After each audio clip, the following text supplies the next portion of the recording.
Hey, it's Shallalla. The last video got 100 likes within 15 hours, like 15. Thank you all so very, very much for your feedback. And as promised, here's the next part, the fourth already, of Creativity Coach reacts to Lady Gaga, the Chromatica interview with Zane Lowe. Rain on Me. Yeah. Wow. Holy sh! What a smash. Ariana was so effusive the other day and said that you are an incredibly generous collaborator, like a supportive collaborator, that you go into the experience making sure that not only you're performing at the highest level, but you're giving people a safe space where they can be a part of it. And it's not just come and do your part and I appreciate it. Like, be a part of this experience.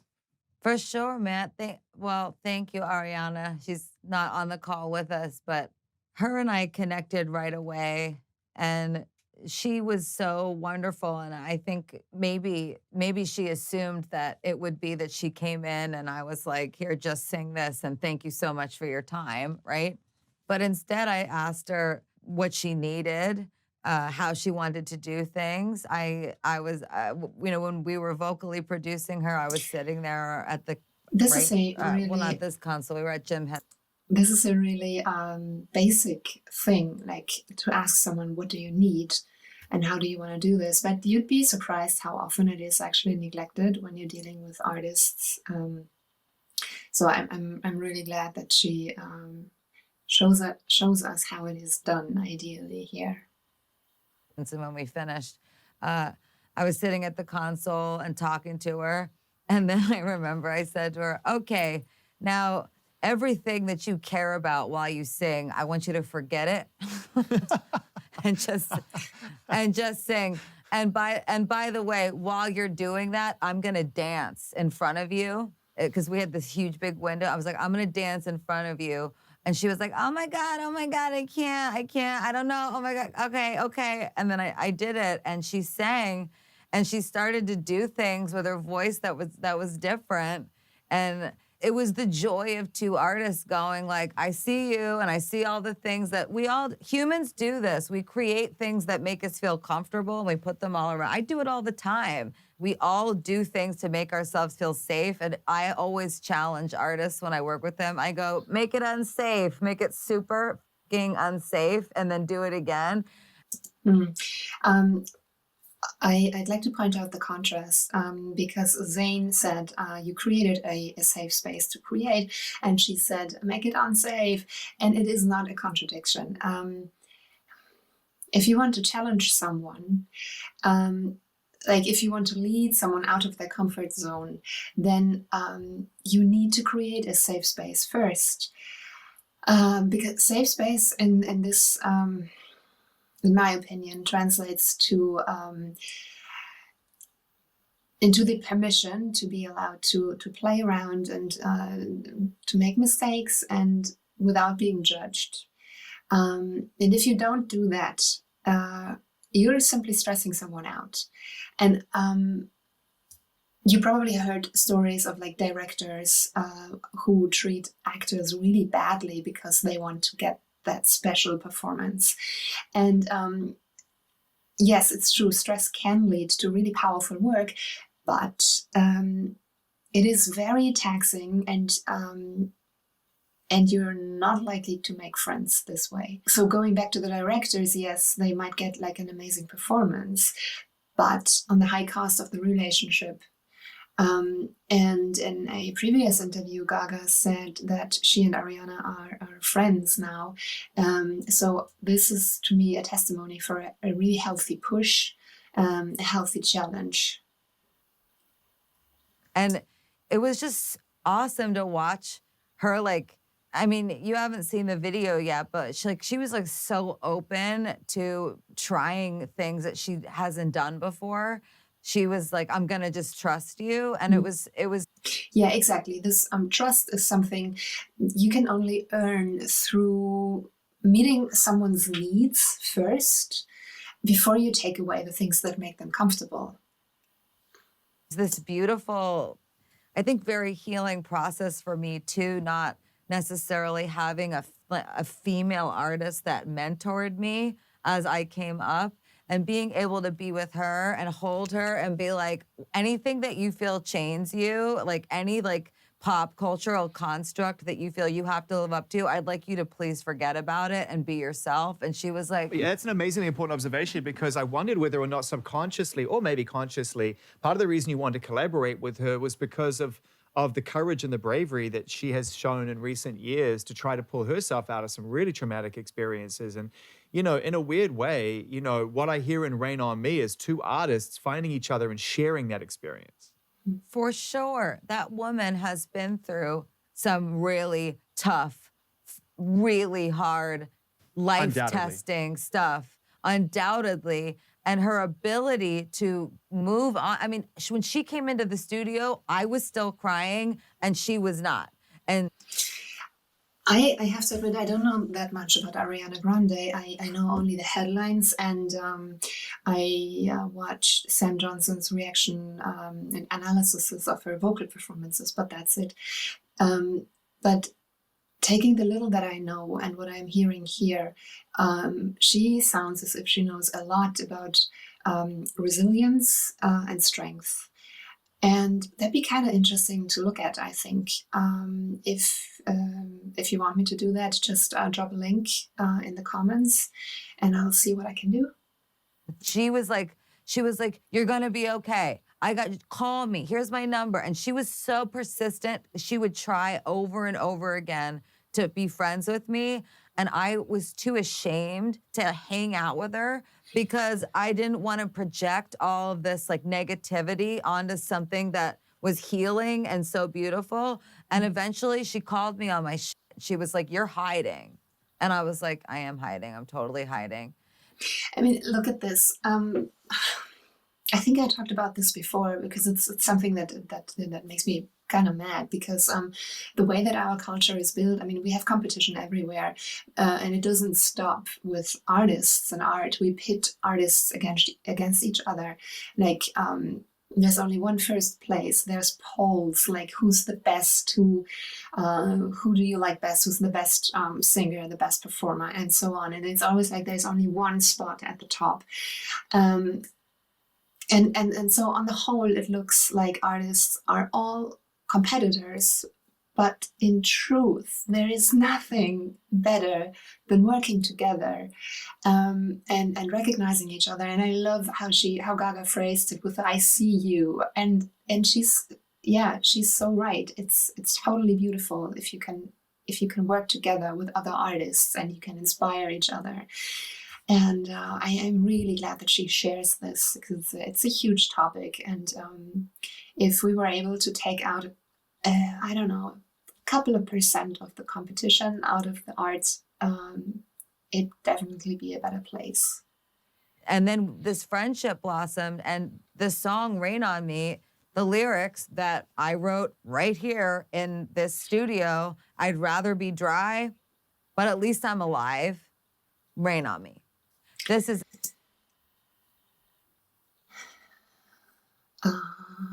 goosebumps. Yeah, I get goosebumps when I hear that. It is such a strong line. I have heard it before. I mean, now that I looked at so many Gaga interviews for you, I listened to the music as well. And there's so much desperation in there, like this, I'm not dry, I'm like soaking wet and uncomfortable, and I'd rather be dry.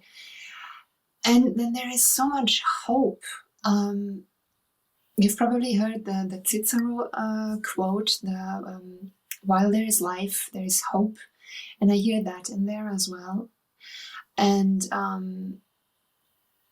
followed by the rain on me. That sounds like, okay, bring it on. It sounds like a really healthy stubbornness. Like, you can't bring me down. I love it. I really do. It's about like an analog of tears being like the rain. And you know what it's also a metaphor for is like the amount of drinking that I was doing to numb myself. I'd rather be dry. I'd rather not be drinking, but I haven't died yet. I'm still alive. Rain on me. Yeah. Like, okay, I'm gonna keep on drinking. This song has many layers. I wondered about. Yeah, that is something that I so love about music and art in general. Like the the many layers. And I took the line quite literally, like having the image of someone who's soaking wet and freezing. But of course, you can totally use it as the drinking metaphor. I think it can be a metaphor for a lot of things. And it makes me think of Dave Grohl of Foo Fighters. He said something along the lines of, I have my reasons to write and sing a song. And then at a concert, when thousands of people are singing it back for me for thousands of reasons. Art is really beautiful in that way. It doesn't discriminate. It's open-minded. And I'm aware that schools and critics often say otherwise, and they are just wrong, because art is not unidirectional, it's multidirectional. That and I wondered, because when we take ourselves to these places where we feel shame, and that is the stone cold killer. Shame is the stone cold destroyer of everything. And yeah, in creativity coaching, I could talk hours about shame, because as you said, shame is the killer. It kills everything. It's such a useless emotion, and I'm not going to start here, because otherwise this video will be like an hour long. when you take 100%. yourself to that place, then we search for anything that will distract us from our shame. And I wondered whether or not it got bad, the drinking, and whether maybe medication or any other crutch came into your life and how bad it got. I mean, I have really, really. My respect for Zane grows with every part of this interview that I am watching. He's really amazing. He's so respectful, and he comes across as a true friend, and yet he does not shy away from the hard questions. I wonder how bad it got. I really love how he phrased that, because this phrasing has so much care that it's kind of like it acts as a cushion. I think that makes more sense in my head. I hope it does in yours as well. Dope doctors, so they won't give me any narcotics. So to be clear, when I say Papa 911 on this album, it is not an opioid or a narcotic. Like, I don't take any pain medication because it's not healthy for me. But I've flirted with the idea of sobriety. I'm not there yet, but I flirted with it throughout the album, and it's something that came up as a result of me trying to work through the pain that I was feeling. But part of my healing process was going, well, I can either lash the hell out of myself every day for continuing to drink, or I can just be happy that I'm still alive and keep going and feel good enough. Like, I am good enough. It's not perfect, but Wabi Sabi, I'm perfectly imperfect. Did you just say Wabi Sabi? Sorry, I have to check. Perfect, but Wabi Sabi, Okay, I'm perfectly imperfect. Wabi Sabi is, in a nutshell, it's a Japanese philosophical concept that is kind of like the antithesis of our Western understanding of beauty. We, or actually, let me say I, because I know there are people from all over the world watching. I grew up in Europe, and we have this Western standard of beauty that springs from the old Greek ideas of aesthetics. Aesthetics and perfection. Something is seen as beautiful the more perfect it is. And perfect means, if you look at the origin of the word, at the Latin, it means something is done, it's finished. Now, Wabi Sabi is the opposite of that. Wabi Sabi says nothing will ever be finished, nothing will be perfect, and it finds the beauty in the imperfection.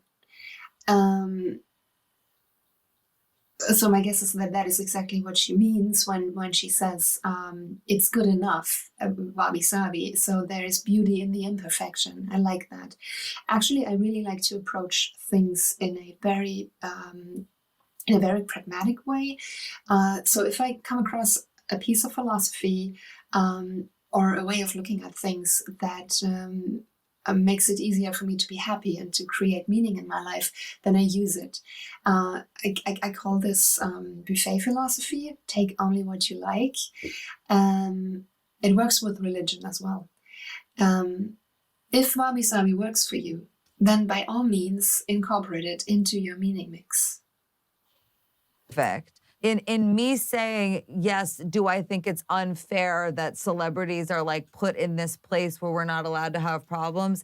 Yes, but at that same time, I would like to validate the problems of all these other people that are not famous, right? And then also validate the fact that like on the internet and through social media, we have created these, millions upon perhaps billions of enigmas that are avatars of who we are online in order to deal with ourselves. And it's part of how we feel safe, but it's turning on us. And it begins to turn on you because you start to feel It's a false economy. It's a totally false economy. And the currency is shallow as right? It's like you can't be pretty enough on Instagram. You can't be thin enough. You can't be hot enough. You can't be rich enough. You can't be. I mean, if you're not in it for impact, like if you're not like famous because you're trying to help the world or make an impact on the world, the return on what you're putting in is a like. And that is a bottomless pit. That is like you are literally circling the drain going, oh, I'm valuable if I get a ton of likes. No, that is not what makes you valuable. What makes you valuable are your values, your morals, your ethics, your code, how you act, how you treat people, your behavior. That's what makes you who you are, not how many people like your post. Well, once you... I love her so much right now. The way I look at things as a creativity coach, the amount of meaning in your life rests solely in your hands. And please do not give it away. Don't place your value into the hands of somebody else, especially not into the hands or the finger that presses a like button or a dislike button. You're a human person. You're not an internet phenomena. You're not a meme. And we're in meaning-making territory again. And if you think something like, okay, I get it. You talk about meaning a lot, but how does it apply to me? And how can I make meaning in my life? Have a look at my meaning-making videos, especially the video about your life plan. I will put a link right here for you. And that is all about your values, your ethics, the way you intend to matter in the world. And since we're speaking of likes, I am very aware that I'm walking a thin line because, again, I would like to ask you to like this video. And if we get 100 likes, then I produce the next part. But I am not judging my value as a person based on your likes. I love your likes. I totally love your comments and this interaction. It's so beautiful. It gives me a lot. I use your engagement to get a feeling for the interest in the content that I create. My goal is to reach as many people as possible because I know how tough it is to be up to your ears in meaninglessness. And I'm trying to find ways to reach as many people as possible to with this concept of, hey, I am in charge of the meaning in my life. I can create meaning, and I'm able to see the world's indifference and say, I opt to matter nevertheless. So that's the message that I want to get out there. And Lady Gaga has been such a wonderful ally in this endeavor. So long speech, so sorry, but I really wanted to clear up the like situation. You realize that once you come to that conclusion and you identify that, there are more significant tent poles you should be planting rather than the ones that are planted for you or that seem to move, and they move with the wind. You get to a point where you become free. And I woke up this morning and the song that was rolling around in my head from this album, right, was Free Woman. That is the one that just stuck in my head so much. There's so many earworms in that song. It's crazy, but also the sentiment of what you're saying. And I feel like it's an important step in that album because it feels like you're taking control of your narrative. You've accepted, you've let go through Rain on Me. Let go. I accept it. Now I feel some form of freedom. That this is the dance floor I fought for. That whole lyrical refrain in that verse from that line all the way to the chorus is one of the best bodies of words on the album, I think. Thank you so much. I think like I tend to like aspire for things to be genderless, just because I think that it's significant.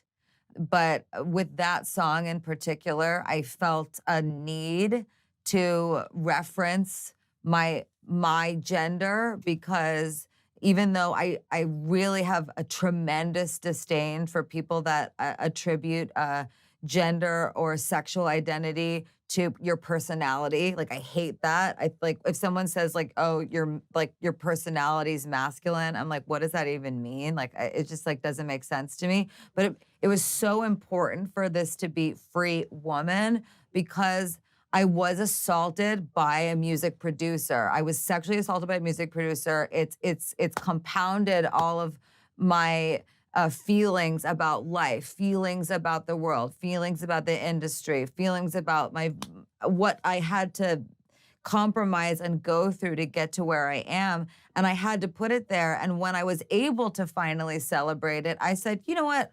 I'm not nothing without a steady hand. I'm not nothing unless I know I can. I'm still something if I don't got a man. I'm a free woman. So it's me going, I'm free, but it's not just because I'm a free woman. Look at me, I found gratitude and everything is zen.